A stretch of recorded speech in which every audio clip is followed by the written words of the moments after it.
So, hey everyone, welcome back to another powerful episode of Mind Over Masculinity, the podcast where we stop telling men to suck tough and start asking what it really cost us to keep pretending we are unshakable.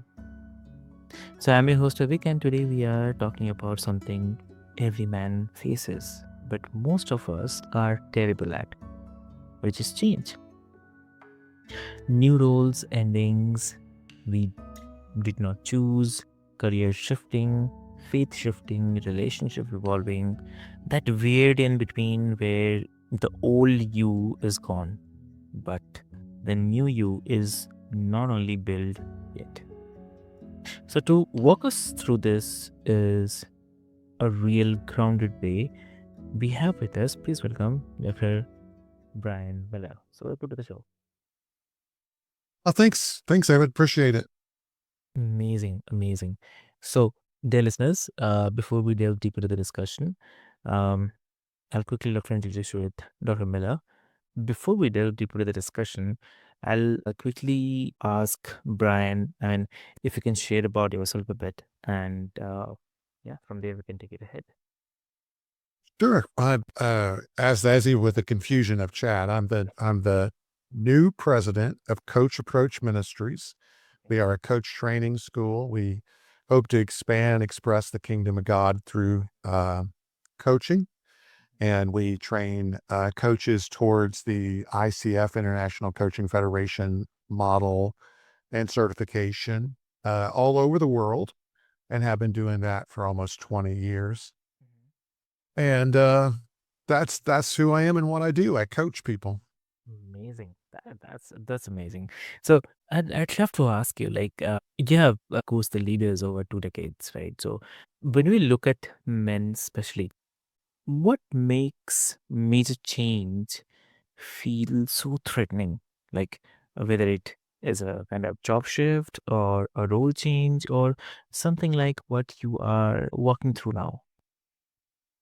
Yeah, any kind of change is stressful. And so even for me, I just became the president of my organization. I'm thrilled to be the president of our organization. It is a great accomplishment. It's a great honor, and it's stressful. Why is it stressful? Because it's a change. It's different.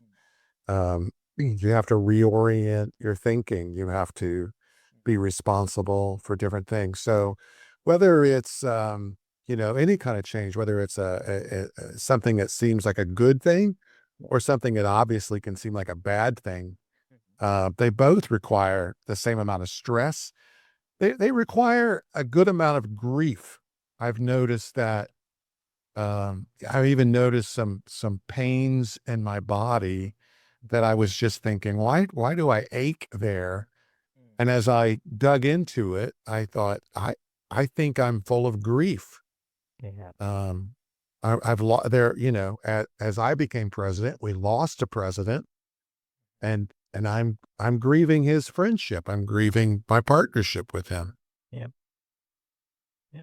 That's yeah, that's I can totally understand. And like, so from the real, I think I wanted to understand, like, when a man says that I am fine, and it is just a kind of transition, but you can see his identity is shaking underneath.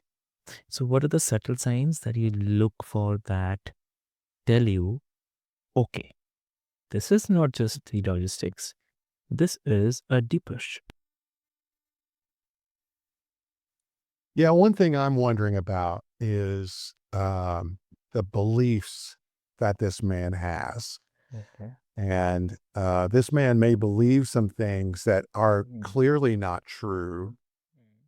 He might even have a hint they're not true, or they, or maybe he has no idea they're not true. I'll give you an example. Okay. I played high school sports, and I had a coach who was uh, his major tool to motivate us was shame, abusive language, that sort of thing.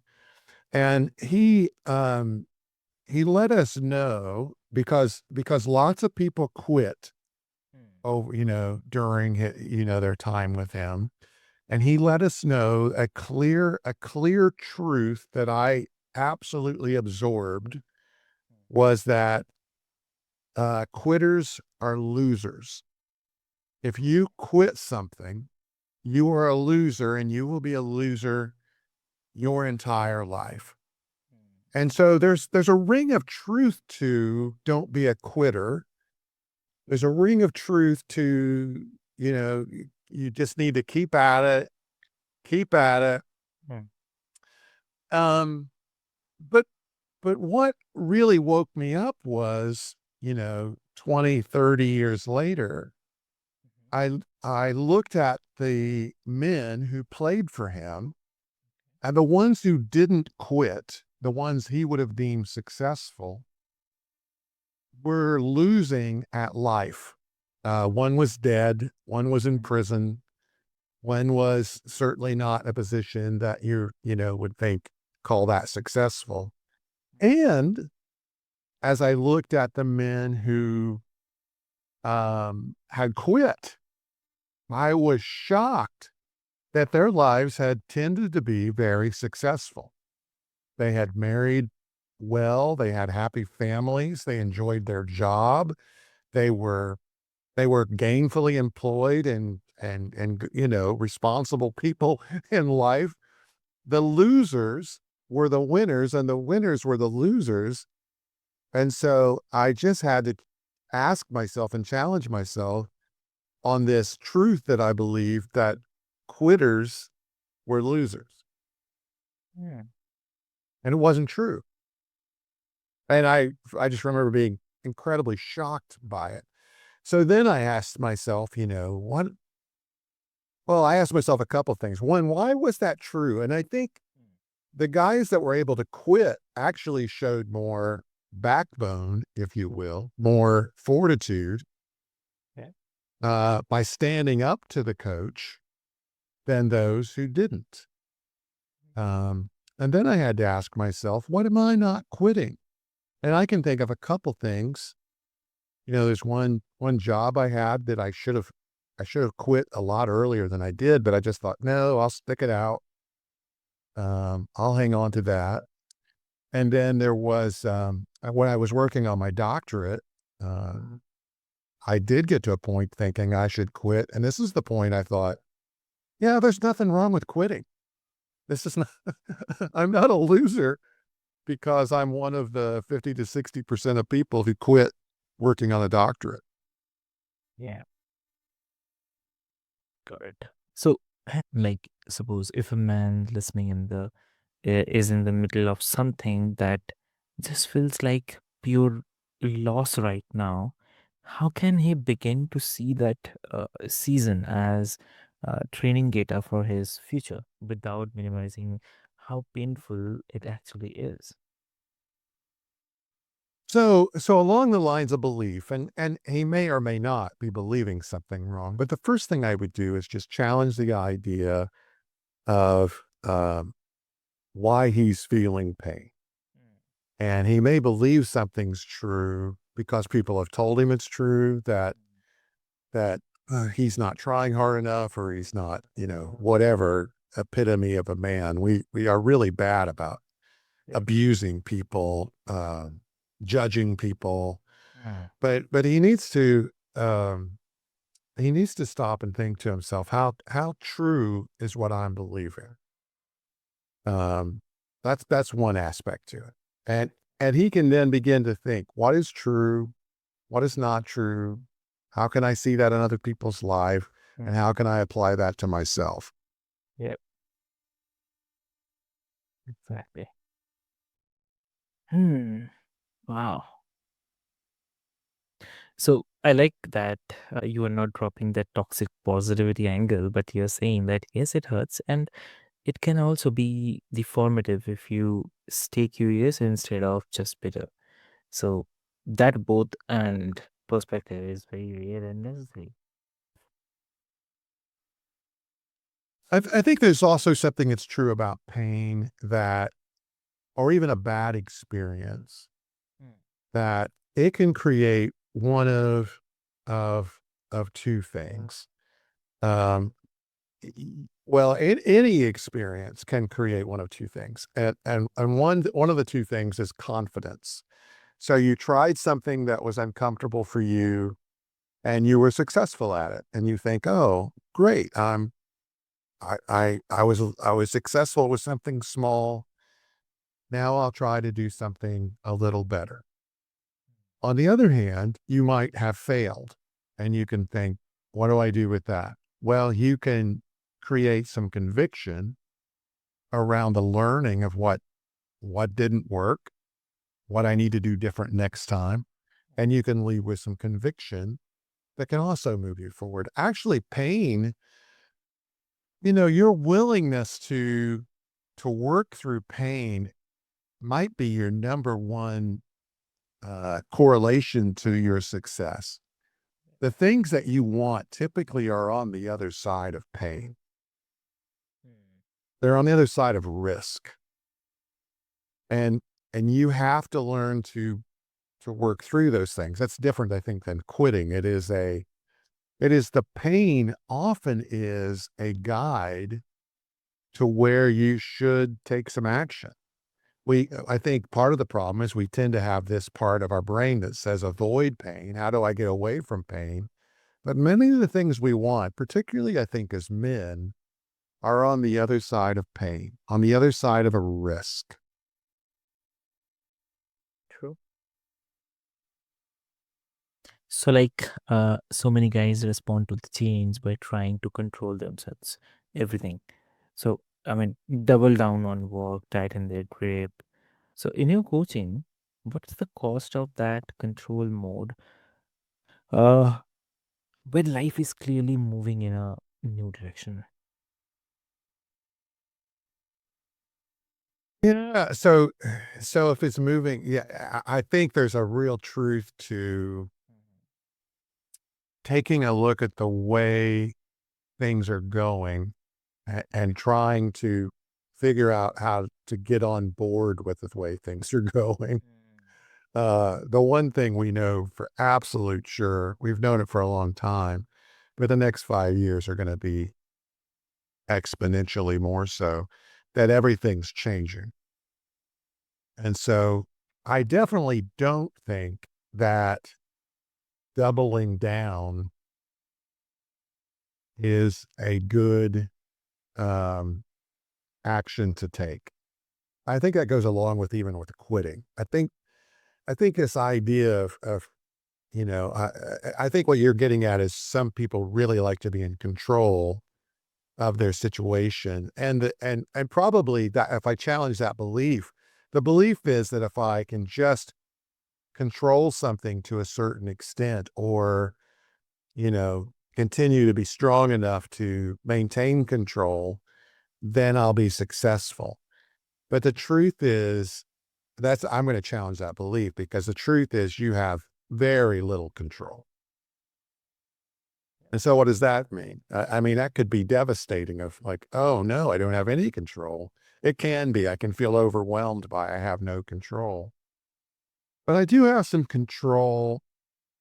If I'm going down a river, I have some control. I'm going to be swept down the river, but I have some control if I'm going to be on the left or the right. If I'm going to take this fork or that fork, I do have some control over that. So I have to really analyze what I do have control over, and allow the momentum of the, whatever is happening to me to carry me forward. Right. Yeah. Hmm. And like on the flip side, right? What does the healthy agency look like in change? Like, how does a man move from I am fighting reality to I am co-creating with what is happening in a way that is practical and not just a spiritual language? What do you say? Well, that probably goes to character Hmm. and I have a belief. It's my religious belief, which I think can be very helpful, that And not everybody has the same religious belief, but my religious belief is that you were wonderfully made. And so some people are afraid to look inside or take that chance of wondering if they have what it takes. I think you do have what it takes. I think you were created to have what it takes. I think you will not be disappointed if you take a look inside, take a risk, and understand that. And that truly is a belief of, can I take a risk or not take a risk? And there's no guarantee the risk. It's a risk. So many times it's not going to work. So we put ourselves into a mental position to be, like I said, either you're like, this gave me confidence because I took this risk, because I was successful, or I learned something. I think that's the truth with change. The number one skill you need to have when everything is changing is to be a learner, and just to be really paying attention to, what am I learning about this situation, about the trend here, about who is successful, about who is not successful. But I'm sure in many, many cultures, there easily can be some belief that I don't have what it takes. I'm not supposed to succeed. I'm I am a loser. I am a failure. And I don't think that's why we're here. I don't think that's why humanity has survived so long. I don't think that's why, nations have grown, and we've got so much, we've learned so much. It's because there is something about the human nature that has what it takes. And I think that would be my number one thing if I was to tell my sons or to tell anybody else's sons, you know, have a little more belief in yourself. You're not going to be successful at everything. You believe some things wrong for sure. You have some maturing to do. But the good news is that's what you can mature. You can grow, and you can get to a place of success. I agree. So, and you have worked in the mystery business and leadership development. So, you have seen a lot of versions of masculinity. So, how has your own understanding of what it means to be a good man and a good leader changed as you have grown through the big transitions? Wow. Mhm. That's a big question, Avik. I mean, Yeah. Yeah. what's the meaning of life? What have you learned about it? Of masculinity, and I'm not sure exactly where you're coming from at all aspects with masculinity. And I don't, Mhm. I don't think just being macho is Mhm. masculine. I don't, and I don't, I think there's different ways different people show masculinity. But when I think of masculinity, whoever it is that's showing it, I think they're showing, they make room for others. They are ones, um, there is a sense of expanding the tent. There is a there you could look at it as provision, Mm. that uh, a masculine personality is one that is willing to provide more than they take. They're a provider, and they make room for other people. They make provision for other people. They raise up other people. I think that can be a bad masculine thing, is I want to be on top. And so I'm not going to let anybody else come close to me. I think that's a negative trait. I think a real masculine personality is willing to raise others up and feels great about raising others up into whatever position it can be. So I think there's a provider. I think also in that there's a protector. You can think kind of ancient of, like, somebody who fights. But I think, like I said even before, a protector is someone who makes room for others. Right. A protector is someone who can say, I have some belief in you. And I think this is what men can do for other men and for women as well, Mhm. is they can be somebody who makes room and encourages and cheerleads, but they do it by providing and protecting. Hmm. True. I agree. And like for the guy who feels like if I let myself change, my community, my church, or my colleagues will not get it. So, how do you encourage him to honor his growth without burning everything down unnecessarily?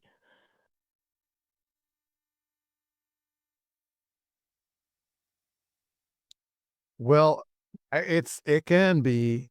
I mean, you have two options, I suppose. You can find a way to do it internally and find it in yourself and just decide.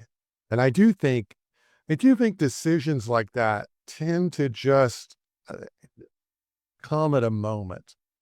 I've noticed that like at moments where I want to say I'm going to go on a diet or I'm going to start working out, um, it seems like a time comes and I could just decide, oh, I can feel it coming. I'm going to get on that train right now. So it can come internally. I do think we have, I don't know how to describe it, pulses, flows that, energy that might come through us that we can say, this is a good time for me to get, to take this Yeah. risk.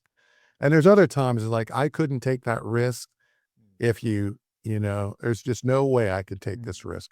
So one side is, and you probably need to have both of these. So one is internal, that when you see an opportunity for you to take it, you have to be willing. I don't even know any other way of saying it. There's a point where as a man, you have to take a risk. You're going to have to take a risk. You're just going to have to do it.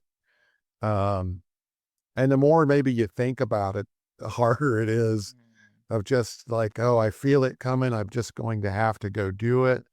The other one's external, to find somebody um, who can champion you. I've had men be like fathers to me and make room for me and encourage me.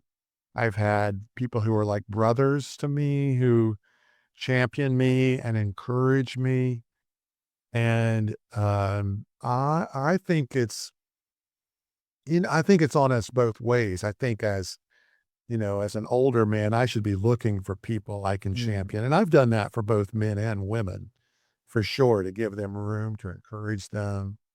But as a young man, I might just need to go look for somebody to encourage me and to champion me. Mm. And maybe as a good encouragement too, there definitely are men out there who that's Mm. a role they would like to play. Yep, exactly. Exactly true. Amazing. Any suggestion you want to give to the listeners today? Yeah. Um, this deep change model that Coach Approach has, it's a model. And if anyone's interested in looking at this model, they could find it at coachapproachministries.org/deep change. Deep change. There's no space, there's no dash. It's just slash deep change. And you can get this model and it gives you a way to think about what's going on in your life. And Mm. so it starts with thinking about, what are the results? What's happening in my life? I can kind of look at it, analyze it, be happy about some things, be very unhappy about some things. And then it moves me to a bigger sphere and lets me ask, what actions am I taking and how are those actions showing in my results? What different actions could I take that might give me different results? And that can be very helpful as an analysis of your own life. And then this deep change model shows a larger sphere, which is what I was talking about and focusing on, which is beliefs. And so in the realm of beliefs, it's like I think there's a lot of, I mean, I'll say, hey, maybe here's what you ought to do. And the person will say, I could never do that. I could never do that. That's a belief. There's a belief that you could never do that you aren't made to do it, that you don't have enough to do it, that nobody wants you to do it, whatever it would be. There's some beliefs that you have that need to be put aside, and that's a place to analyze your beliefs. And then there's finally, I haven't talked about this at all, there's finally a much bigger sphere that all of this lives in, which is your character, you know, where you, and I believe that all people were created to be great people. I don't, I think sometimes people are like, maybe I'm not a great person. Maybe I'm a bad person.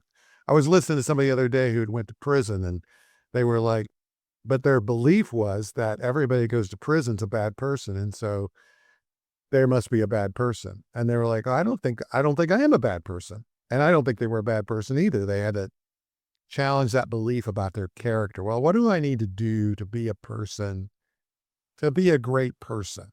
What kind of changes in thinking do I need to make? So this deep change model gives you a way to assess it at whatever level you're capable of, whether it's from results all the way up to character. And again, you can find that if you'd like at coachapproachministries.org/deep change. We'd love to offer that to you. Got it. Amazing. Ooh, so dear listeners, if you are listening and you are in the middle of a transition, here's what I want you to hear. Change is not proof that you failed, but it's a proof that you are alive. So, take the step, even if it's a kind of tiny, a conversation, a boundary, a journal entry, and a phone call. So you do not have to have the whole map. You just need to keep moving with the intention instead of letting your fear write the script. So if this conversation landed for you, send it to a man in your life who is standing at a crossroad and pretending he's not. So, uh, with this hope, Brian, if someone wants to connect with you, what will be the great medium to connect? If you want to connect with me, go to coachapproachministries.org. You could also email me at bmiller@ca-ministries.org. Amazing.